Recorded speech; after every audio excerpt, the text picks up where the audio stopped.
Hey guys, so I recently put together this super ultra compact ITX system. Now, at only 3.3 liters, it is one of the smallest systems you can currently build right now that still uses a standard ITX sized motherboard. So not going with something like the ASRock Desk Mini, which is actually smaller because it uses an STX motherboard. So inside here, the specs are actually pretty basic, mostly used stuff, but I was able to get some solid deals and actually put together this whole system for less than $400. So as to the actual specs, this is a Ryzen 3 2200G, and that's with a Vega 8 built-in graphics, and that's the old 14 nanometer one, not the 7 nanometer that is currently in the current generation of APUs. We're looking at 16 gigabytes of DDR2 3200 megahertz CL16 G-Skill Ripjaws 5 RAM. All of that on an ASRock B450i Fatality ITX motherboard. For storage, we have the Intel 660p 1TB NVMe, and the cooler is the Noctua NHL9A. All of this inside the InWin BQ ITX case, which has a built-in 150 watt PSU. The CPU will be left at stock, but the GPU is running at 1500 megahertz, so that is a overclock, but it is a very easily achievable one. So let's just jump right on into the games. So starting things off, we have Rainbow Six Siege. Now, this was one of the most playable outcomes because we have an average FPS of 77 and a 1% low of 64. This was honestly one of the best experiences on this APU. The performance was great. Now, this was at the lowest possible settings, and the actual render resolution was less than 1080p, but the game actually has really good upscaling where the quality was not affected, and I honestly think that you could have a really good experience playing on this system, especially if you enjoy smooth, high FPS gameplay. So this was a 100% win. Next up on the list of games that I actually wanted to test was a third-person shooter called Rogue Company. Now this game is actually really surprisingly smooth. It managed to get an average FPS of 106 and a 1% low of 66. Now, the 0.1% lows were all the way down to 12, but that was usually just at the beginning of the round when you load in, that there would be a dip. Overall, the playability was actually really good. Now, this is, of course, at the lowest settings, but overall, it was a really fun experience, and I actually ended up playing this a lot longer than I anticipated. Another game that I was really interested in trying out was actually World War Z. The reason being is that I actually really like this game because of the fact that it's a really good co-op shooter. And the performance on it is really good with the Vulkan API at 1080p lowest settings. So I got an average FPS of 72 and a 1% low of 48. This was super smooth, super playable.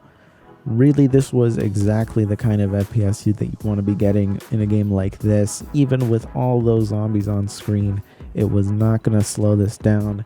It was a super good experience overall.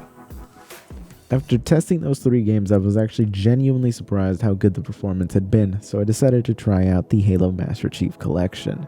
Now on here, at the enhanced settings, I got 65 FPS as the average and a 1% low of 36. Now I tried original quality, which just reduces a little bit of the quality, really not that much of a visual difference, and it reflected that accordingly because the average FPS was identical, with the 1% low being this time 37.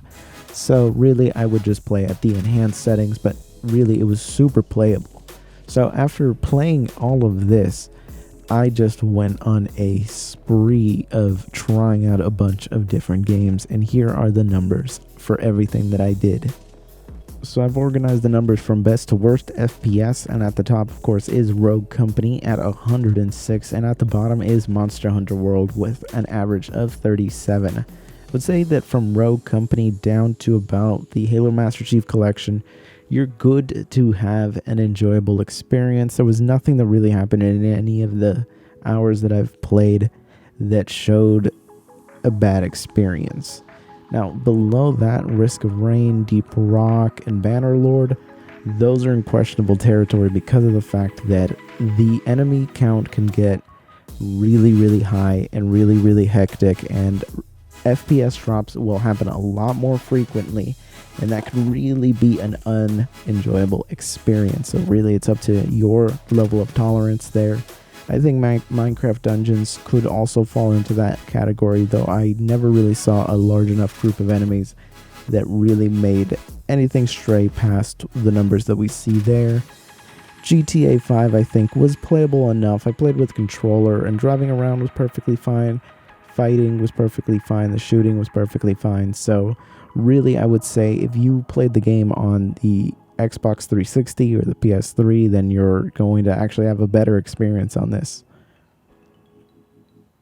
Overall, I'd have to say I'm actually really, really happy with the performance of this system. At this size, this is really good performance, especially for $60 just for the CPU and the built-in GPU.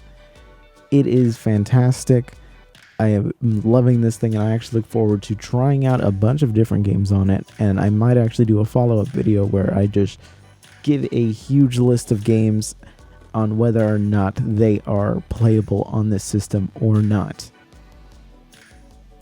Now, I know that $384 isn't exactly the best price for this level of performance, but what you're really paying for is the form factor. I mean, we are talking about just 3.3 liters of space taken up here.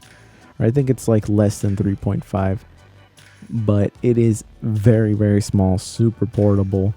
You will have trouble finding a laptop around this price point that will give you this kind of performance.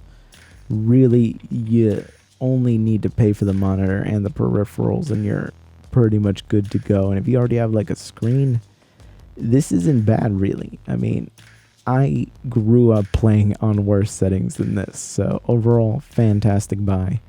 Let me know what you think of this.